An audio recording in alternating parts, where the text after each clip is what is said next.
یہ بڑا مشکل ہے ظاہر ہے آج کے دور میں. میں بھی اپنا چائلڈ ہوڈ دیکھوں، میں ٹین ایجر میں ایسے ہی تھے، فاسٹ فوڈ بہت کھایا اور ظاہر ہے ناشتہ ہی نہیں کیا، اسکول جا کے کر لیا. تو یہ کہ ذرا انٹیلیجنٹ پیرنٹنگ کے ساتھ ان کو سمجھانا، کسی سے ملوانا، کوئی ڈائٹ کی امپورٹنس پہ یا کوئی فوڈ انڈسٹری پہ ویڈیو دکھانا، آگاہی کرنا کہ دیکھو فوڈ انڈسٹری جو ہے ہمارے ساتھ کر کیا رہی ہے، ڈبے کی خوراک اور یہ فاسٹ فوڈ. دیکھیں جیسے میری ایک ورک شاپ ہے، اس میں میں نے بات ہی ڈائٹ پہ کی تھی. اس میں نے ایک کوکا کولا کے جو سی ای او ہے اس کا انٹرویو دکھایا تھا. اس سے وہ انٹرویور کہتا ہے کہ آپ کو پتہ ہے کہ ایک کین آف کوکا کولا میں کتنی شوگر ہے؟ تو وہ تھوڑا کنفیوز ہو گیا، کہتا مجھے ایگزیکٹ آئیڈیا نہیں. اس نے کہا 56 گرام. اور پھر اس نے کیا کیا، اس نے کہا کہ ایک چمچی میں 4 گرام شوگر آتی ہے، تو 56 گرام کا مطلب ہے 14 چمچیاں. تو اس نے کہا کہ 14 چمچیاں میں نے اس میں گلاس میں ڈالی. پھر اس نے یوں کیا تو وہ چینی گری. اس نے کہا یہ پلا رہے ہیں آپ لوگوں کو، ٹھیک ہے نا؟ تو بڑا شرمندہ ہوگا. اس نے جواب دیا کہ نہیں، ڈائٹ کوک بھی ہے، زیرو شوگر، آپ وہ پی لیا کریں. یعنی اس کی طرف سے یہ جواب تھا. تو اس طرح کی ویڈیوز سے نا ذرا آگاہی پھیلتی ہے، سمجھ آتی ہے لوگوں کے کہ یہ چیز نقصان دہ ہے، اوائڈ کیا جائے. لیکن یہ کہ چلو کبھی کبھی فاسٹ فوڈ کھانے میں کوئی حرج نہیں ہے، لوگوں کو پسند ہوتا ہے پیزا برگرز. لیکن اس کو عادت بنا لینا، اس میں میرے خیال ان کو ذرا آگاہی کی ضرورت ہے. باقی یہ کہ روٹین انفارچونیٹلی ایسی بن چکی ہے، صبح وہ ینگسٹرز کہتے ہیں ہمیں بھوک ہی نہیں لگتی، تو ظاہر ہے کہ وہ انہیں کہا جائے جی کھا لو، وہ کہتے ہیں جی بھوک ہی نہیں لگ رہی، ہم کیا کریں. تو یہ کہ ہاں جی یہی وجہ ہے نا. اصل میں دکھ تو ہوتا ہے بڑا، ظاہر ہے کڑتا ہے دل تو بڑا بڑوں کا، آئی انڈرسٹینڈ. بٹ انٹیلیجنٹلی نا ذرا ان کے ساتھ، ینگسٹر آپ کو پتہ ہے کہ وہ اتنے کو عقل مندی نہیں ہوتی ان میں. ان کے برین کا بھی وہ ڈیولپ ہی نہیں ہوا ہے، پری فرنٹل کورٹیکس اتنا ڈیولپ ہی نہیں ہوا ان کا کہ ان کو کانسیکوینسز کی سمجھ آ سکے. تو ان کی ہیلپ کر دیں، کچھ فورس کر کے، کچھ خود ہی کھلا کے، ٹھیک ہے، اس طرح سے ذرا ان کی عادتیں ڈالیں. ان کو ہیلپ کی ضرورت ہے. باقی یہ کہ کوئی ریبیلیس ہو رہا ہے اسے پھر کچھ دیر اس کی چھوڑ دیں حالت پہ، کیا کیا جا سکتا ہے. اب ظاہر ہے ہدایت تو اللہ کے ہاتھ میں. اگر کوئی بہت ہی ریبیلیس ہے اس کو پھر کہیں ٹھیک ہے بیٹا تم کرو جو کرنا ہے، یہ پھر تمہارے پہ جب آئے گی بات پھر ہمیں نہ کہنا. پھر تھوڑی سی ناراضگی شو کرنا بھی، یہ بھی پیرنٹنگ کا حصہ ہے نا. جب ظاہر ہے کہ مدرس بہت زیادہ پیچھے پڑیں تو فار گرانٹیڈ لیتے ہیں، لیکن تھوڑا سا مدر ناراضگی شو کرنے لگ جائے، پرواہ نہ کرے، تو پھر وہ انہیں ہوتا ہے کہ یہ کیا ایک دم سے ہوا. تو یہ بھی ذرا ایک ریورس سائیکالوجی ہوتی ہے.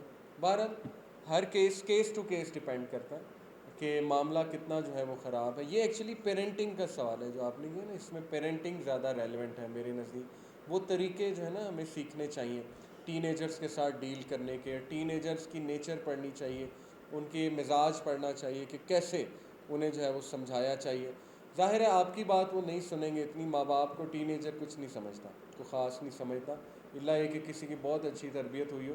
تو یہ کہ ایسے رول ماڈل جن کو وہ ذرا رول ماڈل سمجھتے ہیں، ان کے تھرو انہیں ایڈوائس کروا دی جائے یا دکھایا جائے کہ دیکھو یہ ڈائٹ کا کتنا خیال رکھتے ہیں وغیرہ وغیرہ.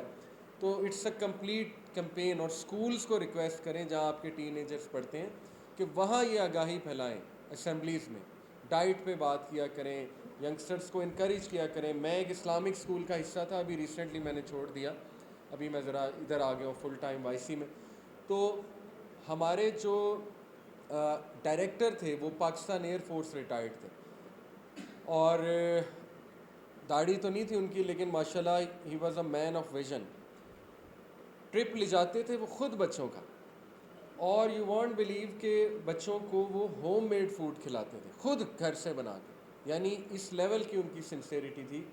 اور انہوں نے پیپسی اور کوک یہ سب بین کیا ہوا تھا اسکول میں، پیزا شیزا سب بین ہے. فروٹس ملتے تھے ٹک شاپ پہ، can you believe it, tuck shop پہ فروٹس مل رہے ہیں، اچھی ہیلدی چیزیں جو ہے وہ پروموٹ کرتے تھے. لیز بین تھا، چپس چپس سب بین، کیچپ بین. تو تھوڑا سا بچوں کو لگتا تھا ایکسٹریمسٹ ہے. لیکن یہ کہ بعد میں بچے خود ہی، ظاہر ہے ان کی جب ہیبٹس بن گئی اچھے کھانے پینے کی، تو پھر خود ہی شکریہ بھی ادا کرتے تھے. گھر سے جوس بنوا کے لاتے تھے ٹرپس پہ، موسمی کا، کیرٹ کا، بچوں کو پلاتے تھے. تو دیکھیں ماحول جب دیا جائے نا، پھر اب یونیورسٹیز اور اسکول کچھ بھی نہیں کر رہے، تو آپ کیا کر لیں گے ایز پیرنٹ؟ وہ گھر میں تو ہیلدی کھا لیں گے، وہاں جا کے سب خراب ہے. تو ان کی بھی کچھ رسپانسبلٹی ہے. ان کو بھی کوئی اویئرنیس کریٹ کرنی ہے. تو یہ ساری ہولسٹک چینج لانی پڑے گی. اس طرح نہیں ہوگا کہ صرف ہم لوگ ہی کرتے رہیں, سب کو احساس کرنا پڑے گا, اور اس قوم کو عادت ڈالنی ہوگی اچھا کھانے کی, اچھا کھلانے کی وغیرہ وغیرہ. یہ سارا جو ہے نا ایفرٹ کرنی پڑے گی. آپ ایز پیرنٹ اسکولس پہ پریشر ڈالیں کہ جی آپ بین کریں چیزیں. ڈبے کی آپ نے چپس کھلا کھلا کے ہمارے بچوں کی عادت خراب کر دی ہے, جوس ڈبے کے جوس پلا پلا کے. چینج کریں اپنا یہ جو ہے نا مینیو, ان پہ پریشر ڈالیں آپ.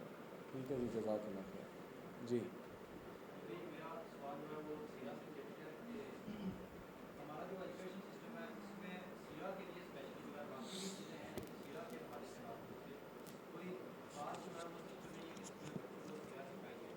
اس کے علاوہ جو ہم اپنے سوشل انسٹیٹیوٹس کا ہیں, جیسے ہماری سوسائٹی ہے, ہمارے سوشل میڈیا ہے, تو اس میں بھی کوئی خاص جو ہے اس حوالے سے انٹرسٹ نہیں ہے, بلکہ الٹا وہ ویسٹرن جو کلچر ہے اس کو پروموٹ کرتے ہیں.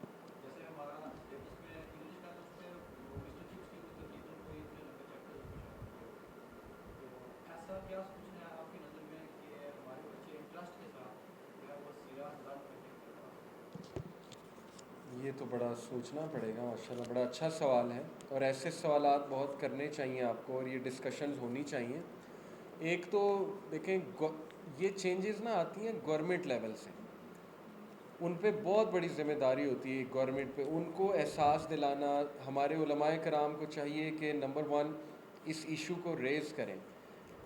انفارچونیٹلی یہ مطلب یہ نہ سمجھے گا کہ میں کوئی ان کے خلاف بات کرنے لگا ہوں, لیکن ہمارا مذہبی طبقہ نا بڑا پیسو ہے.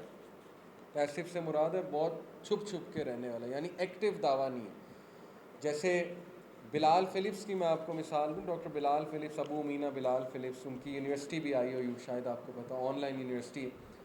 وہ کنورٹ ہیں, کینیڈین میوزیشین تھے, اسلام کی طرف آئے, مدینہ یونیورسٹی کا عالم بنے. پھر انہوں نے جو ہے نا ایک کتاب لکھی, پی ایچ ڈی بھی کی, کتاب لکھی. کتاب کا نام ہے ایوولوشن آف فک, کہ فک جو ہے وہ کیسے ایوالو ہوئی ہے.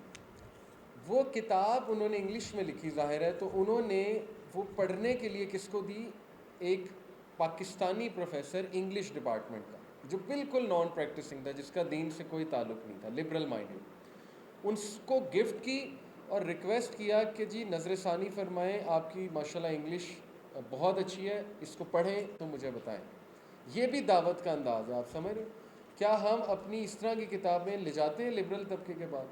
کیا ہم جا کے دعوت دیتے ہیں انہیں, ایک گفٹس دیتے ہیں, گفٹس ایکسچینج کرتے ہیں؟ یہ بہت بڑی کمی ہے. تو کیا ہوا اس کا اثر, وہ کہتے ہیں کہ وہ کتاب جب انہوں نے پڑھی, تو جب میں ان کے پاس گیا کچھ دنوں بعد کہ جی اب مجھے بتائیں, تو وہ رونے لگ گئے مجھے دیکھ کے. تو میں حیران, میں نے کہا کہ اس میں اتنی کوئی ایموشنل باتیں تو نہیں میں نے کی, آپ رونے کیوں لگ گئے؟ کہتے کہ 60 سال سے میرے کچھ سوالات تھے اسلام کے بارے میں, اور آپ کی کتاب نے آج مجھے آنسر کر دیے, تو میں اللہ کا شکر کر رہا ہوں. اب دیکھیں نا, دعوت گئی. تو ایکٹیو رول گورنمنٹ کے پاس جانا چاہیے ہمیں. ہم جو ہے وہ کوئی گورنمنٹ کے ساتھ نظر آ جائیں, ہم اس کو گالیاں دیتے ہیں, ہم کہتے ہیں یہ بھی منافق ہے, ہمارے رویے ایسے ہیں نا. تو اس لیے ان کے پاس جا کے انہیں احساس دلائیں کہ آپ کیا کر رہے ہیں, قوم ہاتھ سے نکل رہی ہے, بچے جو ہیں وہ خراب ہو رہے ہیں, آپ سے سوال ہوگا. آپ دیکھیں جو مرضی آپ کہہ لیں, پی ٹی آئی کو بہت خامیاں. عمران خان صاحب نے سیرت پہ کام کیا, ان کی گورنمنٹ نے رحمۃ للعالمین کمیٹی بنائی. وہ جو بھی نیت تھی, نیتوں پہ ہم نہیں جاتے, یا جو بھی وہ یہودی ایجنٹ ہیں وہ بھی چھوڑ دیں بس, لیکن یہ کہ ظاہری طور پہ تو ایک کام کیا نا. اور ماشاءاللہ یہ کہ انہوں نے یوتھ کلب کو بھی اس میں انوالو کیا. راجہ ضیاء بھائی گئے, میٹنگ کی انہوں نے جا کے, تو یہ کام اس میں اب بڑا زبردست سٹارٹ ہو رہا تھا. کہ انہوں نے ہم سے یہ کہا کہ نا یونیورسٹیوں میں ہم کیسے سیرت کو فروغ دیں, اس میں ہمیں آئیڈیاز دیں. تو دیکھیں ایک اچھا کام تھا, پازیٹیو سٹیپ تھا. ہر انسان میں کچھ خامیاں بھی ہوتی ہیں, کچھ پازیٹیو بھی ہوتا ہے, تو انہوں نے پازیٹیو سٹیپ لیا, اپریشیبل تھا. تو وہاں سے اصل میں چینج آئے گی. ہم لوگ یہ لیکچر کر لیں, تھوڑی چینج آئے گی. کوئی لوگ آئیں گے, کوئی نہیں آئیں گے. گورنمنٹ جب ایکشن لے گی نا, انفلوئنسر جب ایکشن لیں گے, ڈیسیژن میکر, تو وہ اس کو سلیبس کا حصہ بنائیں گے, وہ ایونٹس کروائیں گے, وہ پھر ظاہر ہے کہ انفورس کریں گے ساری چیزوں کو. تو انشاءاللہ یہ کام جو ہے نا ہمیں کرنا چاہیے. ایجوکیشنل انسٹیٹیوٹس کو بھی یہی بابر ہم نے کرانا ہے نا کہ سیرت پڑھاؤ. اب ان کے لیے سیرت پریکٹیکل ہی نہیں ہے لبرل طبقے کے لیے, تو وہ کیوں پڑھائیں؟ کیونکہ ان تک کبھی پیغام ہی نہیں گیا اس طرح سے کہ دیکھو سیرت کتنی پروڈکٹیو ہے. برکت کا کانسیپٹ ہے ہی نہیں ان کے سامنے. میں نے ایک لیکچر دیا بہاولپور یونیورسٹی میں، اسلامی یونیورسٹی بہاولپور. وہاں الحمدللہ ہمیں انوائٹ کیا تھا. ایک کانفرنس ہوتی جس میں آئی ٹی کے لوگ آتے ہیں، سی ای اوز اور وہ بزنس والے اور انٹرپرینورز جو آئی ٹی ریلیٹڈ ہیں. اس میں مجھے ٹاپک دیا کہ برکہ فرام سنہ، بزنس میں برکت کیسے آئے گی، سنت کے طریقے کیا ہیں. وہاں پہ میں نے کچھ باتیں کی، صحابہ کی مثال دی، برکت کے طریقے. یو وانٹ بلیو کہ لیکچر کے بعد 5-6 لوگ سی ای اوز جو تھے وہ میرے پاس آئے اور کہا کہ ہمیں پہلی بار پتہ لگ رہا ہے کہ اسلام پیسہ کمانے سے نہیں روکتا. زندگی میں پہلی بار ہمیں پتہ لگا. کہتے ہیں ہمارے نزدیک اسلام کا مطلب تھا غربت، مسکینی، اور ظاہر ہے کہ بالکل سب کچھ چھوڑ دینا. انفارچونیٹلی یہ امیج ہم نے خود پیدا کی اس دین کے حوالے سے، سنت کے حوالے سے، کہ سنت پہ آنے کا مطلب ہے کہ بس مر جاؤں. یہ ایک ینگسٹر نے مجھے کہا تھا کہ علی بھائی میں حرام چھوڑ تو دوں لیکن مجھے مرنا پڑے گا، یعنی ہر چیز تو چھوڑنی پڑے گی، اس کا مطلب موت ہے. یہ امیج ہے ینگسٹرس کی. ٹھیک ہے، تو ہم نے ان کو ذرا پریکٹیکل دکھانا ہے جا کے. پھر جب وہ کنونس ہو جائیں گے، نبی وسلم کا بھی یہ طریقہ تھا، دعوت دیتے تھے. جب وہ کنونس ہوں گے آپ دیکھیں وہ خود انٹروڈیوس کرائیں گے. آج بیکن ہاؤس جیسے انسٹیٹیوٹس ماشاءاللہ زاجہ ضیاء بھائی کو بلاتے ہیں کہ نہیں بلاتے؟ کیا وجہ ہے؟ بیکن ہاؤس کتنا سیکولر انسٹیٹیوٹ ہے آن پیپرز، بٹ انہیں بھی احساس ہو گیا کہ یہ جو بات آ کے بتا رہے ہیں بڑی پریکٹیکل بات ہے، اور یہ اسٹوڈنٹس کے بھی فائدے میں ہے، پیرنٹس کے بھی اور ہمارے بھی فائدے میں، سب کو فائدہ دے گی یہ بات. ٹھیک ہے، تو دعوت بڑھانی ہے آپ نے یہ کرنے کے لیے. باقی یہ کہ اپنے لیول پہ انشاءاللہ گھر میں سیرت کی کوئی کتاب پڑھیں گھر والوں کے ساتھ بیٹھ کے، اور کہیں آپ اسٹوڈنٹ ہیں تو ہاسٹل میں ایسی گیدرنگز ارینج کریں. اپنے لیول پہ تو کرنا ہی ہے، اس طرح سے آپ جو ہے وہ کریں. ایک سوال بڑا امپورٹنٹ ہے سسٹر کا، میں چاہتا ہوں اس کو ڈسکس کریں کہ پرافٹ صلی اللہ علیہ وسلم نے کیوں منع فرمایا کہ عورت جو ہے وہ حکمران نہیں بن سکتی ایک قوم کی یا اسٹیٹ کی. پہلی تو بات دیکھیں، بہت سی احادیث ہو سکتا ہے آپ کی نظروں سے گزریں جس کے حوالے سے آپ کے ذہن میں سوال پیدا ہو. It's okay. اسپیشلی آج کے دور میں نا انٹرنیٹ پہ آپ کو پتہ ہے کہ ایکس مسلمس بیٹھے ہوئے، انہوں نے چینلز بنائے، وہ پھر ایسی حدیث لاتے ہیں کہ یہ دیکھو، وہ پیش ایسے کرتے ہیں کہ جی یہ دیکھو یہ ڈیگریڈ کیا جا رہا ہے عورت کو، یا کوئی ایسے ہی بات کی جا رہی ہے. تو ہمیشہ ہولسٹکلی دیکھتے ہیں، ہولسٹکلی اوور آل ایک چیز کو. اوور آل اگر آپ دیکھیں اسلام کو اور نبی صلی اللہ علیہ وسلم کی لائف کو، تو اسلام نے ہی اصل میں عورت کو بچایا. عورت کا سٹیٹس اسلام نے ریوائیو کیا. ٹھیک ہے نا، یہ آپ کو احساس ہو جائے گا اسلام پڑھ کے، تھوڑا سا سیرت دیکھ کے. تو جب یہ بات حتمی ہے کہ اسلام نے ہی عورت کو مقام دیا اور عزت دی ہے اور ریوائیو کی ہے اس کی رسپیکٹ، اس کو انہیریٹنس میں حصہ دے کے. کوئی انہیریٹنس میں نہیں دیتا تھا حصہ، عورتوں کو تو ویسے ہی مار دیتے تھے لوگ. ٹھیک ہے نا، اس کو پراپرٹی بنانے کا رائٹ دیا کہ وہ پراپرٹی اپنی بنا سکتی ہے، جائیداد بنا سکتی ہے وہ، اور خامد کا اس پہ کوئی حق نہیں ہے، وہ اس کا اپنا پیسہ ہوگا، یہ رائٹ دیا. نکاح کے حوالے سے رائٹ دیا کہ اپنی مرضی کا جو ہے وہ، اگر اس کی مرضی کہیں نہیں ہے تو اس کا نکاح انویلڈ ہے. دیکھیں کتنی امپاورمنٹ دی ہے عورت کو نبی صلی اللہ علیہ وسلم نے. تو ایک دو چیزیں ہمیں وہ دیتے ہیں دہریے اور ایکس مسلم کے، یہ دیکھو یہ کیا ہے. تو یہ انٹلیکچوئل ڈس آنیسٹی میں آئے گا کہ اتنی چیزیں چھوڑ کے 2-4 چیزیں ایسی جو کہ سمجھ نہیں آ رہی آپ کو، اس میں سمجھ کی کمی ہے. جیسے ایک اور حدیث ہے نا کہ اللہ کے نبی صلی اللہ علیہ وسلم نے ایک بار جو ہے گزر رہے تھے کہیں سے، عورتوں کی طرف جو ہے وہ اشارہ کر کے یا ظاہر ان سے مخاطب ہو کے کہا کہ جہنم میں زیادہ تعداد آپ لوگوں کی. یہ اس پہ بھی بہت زیادہ سوالات اب ہوتے ہیں کہ یہ کیسے کہہ سکتا ہے ایک نبی عورتوں کے بارے میں کہ جہنم میں آپ لوگ زیادہ ہوں گے، اور اس کی وجہ بھی بتا دی. اب دیکھیں اس کو کیسے سمجھنا ہے ایسی حدیث کو جہاں پہ کچھ سخت بات ہوئی ہے ایک جینڈر کے حوالے سے. پہلی بات، کیا مردوں کے حوالے سے سخت باتیں نہیں موجود حدیث میں؟ کتنی سخت باتیں موجود ہیں، میں آپ کو بتا نہیں سکتا. قرآن میں فرعون کے بارے میں کیسی اللہ تعالیٰ نے تبت یدا ابی لہب و تب، کس کو کہہ رہے ہیں اللہ کہ ہاتھ ٹوٹ جائیں اس کے ابو لہب کے. اب دیکھیں وہ میل ہے، ٹھیک ہے نا، یہ بات نہیں ہوتی فیمیلز کو کہہ دیا میل کو کہہ دیا. جہاں پہ جس کی کوئی مسٹیک ہے وہاں پہ کہا جائے گا. نبی جو ہوتا ہے نا، اس کو ایسے سمجھیں، نبی ڈپلومیٹک نہیں ہوتا ہے. جیسے ڈاکٹر ہے نا، وہ ڈپلومیٹک نہیں ہوتا ہے. ڈاکٹر کہتا ہے یہ آپ کا مرض ہے، یہ اس کا علاج ہے، بس گو ہوم. ڈاکٹر یہ نہیں کہتا آپ کو کچھ بھی نہیں ہے، آپ بالکل ٹھیک ہیں، کوئی دوائی دینے کی ضرورت نہیں ہے، انجوائے کریں، جائیں ابھی جا کے ڈائبٹیز والے کو یہ نہیں کہتا کہ ابھی جائیں بیکری سے 4-5 پیسٹری کھائیں چل کریں، نو ایشو. یہ تو ڈپلومیسی ہے نا. نبی اتنا سیریس مشن ہے نبی کا کہ نبی نے آپ کو یہ بتانا ہے کہ تمہاری نجات آگے کیسے ہو جائے گی. اس لیے نبی کچھ سخت باتیں بھی کر سکتا ہے، یہ بات یاد رکھیں، to the point, straightforward. دوسری بات، نبی صلی اللہ علیہ وسلم باپ سے بھی بڑھ کے، نبی کا مقام باپ سے بھی بڑھ کے ہوتا ہے. اگر باپ ڈانٹ سکتے ہیں تو نبی صلی اللہ علیہ وسلم بھی کسی جینڈر کو ڈانٹ سکتے ہیں جاتے ہوئے، ٹھیک ہے نا. اس کو اس طرح سے بھی سمجھیں. یہ میں آپ کو بتا رہا ہوں کہ ہو سکتا ہے یہ حدیث بھی آپ کے سامنے کبھی آ جائے. تیسری بات، آؤٹ آف ہز سنسیریٹی انہوں نے جو دیکھا وہ بتا دیا، ٹروتھ کہ میں نے یہ دیکھا ہے، اور اس کی وجہ بھی بتا دی کہ ناشکری، اور ظاہر ہے کہ وہ دوسری وجہ بھی بتائی.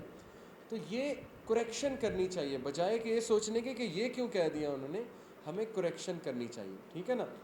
جہاں تک اس کی بات ہے کہ عورت حکمران نہیں بن سکتی، تو دیکھیں لیڈرشپ جو ہے وہ بہت سٹریسفل کام ہے. وہ بھی ایک قوم کا لیڈر، ایک اسٹیٹ کا لیڈر بننا، اس کا تقاضا یہ ہے کہ آپ کو لوگوں کی باتیں سننی پڑیں گی، آپ کو طعنے برداشت کرنے پڑیں گے، آپ کو شاید لوگ مار بھی دیں. لیڈرز کو کتنا جو ہے وہ قتل کی اٹیمپٹس بھی ہوتی ہیں، ٹھیک ہے نا. پھر اس کے علاوہ آپ کی ڈیلنگز ہیں، میلز کے ساتھ بازاروں میں جانا ہے، آپ نے دھکے کھانے. لیڈرشپ آسان تو نہیں ہے. آپ نے جنگ کے میدان میں جانا ہے، آپ نے ایز اے کمانڈر بن کے آگے جانا ہے. تو یہ تو ویسٹ بھی ایکسیپٹ کرتا ہے کہ مرد اور عورت کی ساخت اگر تھرو آؤٹ ہسٹری آپ دیکھیں، صاف ظاہر ہو رہا ہے کہ جو ہیوی ڈیوٹی ورکس ہیں نا وہ مرد کرتا ہے. ہیوی ڈیوٹی سے مراد ہے شکار کرنا، پرانے آپ دیکھ لیں دور، درخت کاٹنا، ٹھیک ہے نا، لکڑیاں لے کر آنا. اور جو نزاکت والے کام ہیں، جو ہوم میکنگ والے کام ہیں، جن کا تعلق گرومنگ کے ساتھ ہے، جن کا تعلق ایسیٹک سینس کے ساتھ ہے، جن کا تعلق نیشن بلڈنگ کے ساتھ ہے، وہ عورتیں کرتی. یہی نظر آ رہا ہے شروع سے، جب سے دنیا شروع ہوئی ہے تب سے لے کے اب تک یہی نظر آ رہا ہے. تو نیچر اس بات کی گواہی دے رہی ہے کہ اللہ تعالیٰ نے عورتوں پہ اور ذمہ داریاں ڈالی. ہیڈ آف اسٹیٹ جو ہے، ظاہر ہے کہ وہ ایک آسان کام نہیں ہے، اس کے لیے بہت سٹریسفل لائف جو ہے وہ. اگر اس کانٹیکس میں یہ حدیث ہے کہ ظاہر ہے یہ اصل میں ملکہ سبا کے بارے میں فرمایا تھا نا، کہ جس قوم کی جو ہے وہ عورت حکمران ہے وہ کامیاب نہیں ہو سکتی. کیسے کامیاب ہو سکتی، اس طرح کے الفاظ ہیں. تو ایکچولی اس میں فلسفہ یہ ہے کہ it's a very stressful job, it's not easy, اور it will be really injustice to the woman کہ وہ انہیں ہم کہیں کہ جی اب آپ سنبھالیں، سب کچھ آپ سنبھالیں. تو یہ کہ یہ مرد پہ اللہ تعالیٰ نے ذمہ داری ڈالی ہے کہ وہ سٹریس کو برداشت کرے، عورتوں کو بلکہ ریلیکس کرے. قوام ہوتا ہے جو قائم کرتا ہے گھرانے کو، اسٹرانگ ہوتا ہے، مینیج کرتا ہے. اللہ تعالیٰ نے اسے مرد کو کہا ہے کہ یہ تم کرو گے. باقی عورتوں کے سٹریسز الگ ہیں، اولاد کی تربیت کے حوالے سے سٹریسز ہیں، تو وہ عورتوں میں بھی بہت سخت ہے سٹریس لینے کی، ایسی کوئی بات نہیں. لیکن اللہ نے پروٹیکٹ کیا ہے. آپ خود سوچیں کہ اچھا لگتا ہے کہ ایک ایسی ذہنیت کے لوگ، مطلب کیسی ذہنیت کے لوگ ہوتے ہیں جگہ جگہ، وہاں دکانوں پہ عورت جاتی پھرے اور وہ جو ہے ان سے جا کے بات کرے، آگے سے پتہ نہیں کیسی نظروں سے دیکھیں اور کیا کیا باتیں کسیں. تو اچھا لگتا ہے کہ عورت یہ کام کرے. تو عورت کو پروٹیکٹ کیا ہے اسلام نے، ٹھیک ہے. تو ہمیں ذرا پازیٹیو انداز میں دیکھنا چاہیے کہ اگر میرے نبی نے کوئی بات کر دی ہے تو ضرور اس میں کوئی بہت بڑی ریزن ہے، کوئی بہت بڑی حکمت ہے. یہ ڈیفینسو اپروچ نہیں ہونی چاہیے کہ یہ کیا کہہ دیا. آلدو آ جاتا ہے ذہن میں، کوئی بات نہیں، لیکن آپ لوگ سوال پوچھیں، آپ لوگ کلیریفیکیشن لیں، کلیئر کریں اس چیز کو، ٹھیک ہے. اور ہمیشہ انصاف کا تقاضا رکھیں کہ اوور آل دیکھیں ایک چیز کو، یہ ہے اوور آل اسلام کو دیکھیں گے تو آپ کو عورت جو ہے، بلکہ صحابہ جو ہے نا، رسول اللہ کہا کرتے تھے کہ ہمیں لگتا ہے یہ دین عورتوں کے لیے آیا. صحابہ کے یہ الفاظ تھے کہ یا رسول اللہ اتنی چھوٹ. صحابہ جو ہے نا وہ ظاہر ہے اس دور کا مرد وہ بڑا کنٹرولنگ تھا، تو وہ جب انہوں نے ایسی باتیں نبی صلی اللہ علیہ وسلم نے کی، عورتوں کو مسجد جانے سے نہ روکو، ٹھیک ہے نا، یہ بھی حدیث ہے، عورتوں کو عیدگاہ جانے سے نہ روکو. صحابہ کہتے ہیں یا رسول اللہ اتنا فریڈم، یہ اس کا تو مطلب کہ عورتوں کے لیے آیا یہ دین. تو یہ ان کی سوچ تھی، رائٹ. تو تھوڑا سا ہولسٹکلی دیکھیں کہ کتنا زیادہ اپلفٹ کیا ہے عورت کو اسلام نے، کتنے رائٹس اس کے جو ہے وہ ڈیفائن کیے ہیں. اوکے، یہ ہے اپروچ. جزاک اللہ. یہ دعا کر لیں. یہ ایک اچھا جی اب دعا کر لیتے ہیں پھر. جزاک اللہ خیر. الحمد للہ رب العالمین، الرحمن الرحیم مالک یوم الدین اللہم صلی وسلم علی نبینا محمد صلی اللہ علیہ وسلم لا الہ الا انت سبحانک انی کنت من الظالمین ربنا ظلمنا انفسنا وان لم تغفر لنا وترحمنا لنکونن من الخاسرین ربنا لا تزغ قلوبنا بعد اذ هدیتنا وهب لنا من لدنک رحمة انک انت الوهاب ربنا آتنا من لدنک رحمة وهيئ لنا من امرنا رشدا اللهم حبب إلينا الإيمان وزينه في قلوبنا وكره إلينا الكفر والفسوق والعصيان واجعلنا من الراشدين اللهم لا سهل إلا ما جعلته سهلا وأنت تجعل الحزن إذا شئت سهلا ربنا آتنا في الدنيا حسنة وفي الآخرة حسنة وقنا عذاب النار یا اللہ یہاں پہ جتنے بھی لوگ ہیں ہم سب کے صغیرہ کبیرہ گناہ معاف فرما یا اللہ تعالیٰ ہم سب کو دین کی سمجھ عطا فرما رسول اللہ صلی اللہ علیہ وسلم سے سچی محبت کرنے کی توفیق عطا فرما یا اللہ جو لوگ کسی بھی بات سے پریشان ہیں ان کی پریشانی دور فرما ان کی پریشانی آسان فرما یا اللہ ہم آپ سے آسانی کا سوال کرتے ہیں ہم سب کی زندگیوں میں آسانی پیدا فرما اور ہمیں دین اسلام پہ مکمل عمل کرنے کی توفیق عطا فرما سبحانک اللہم و بحمدک اشہد ان لا الہ الا انت استغفرک و اتوب الیک السلام علیکم آمین یا رب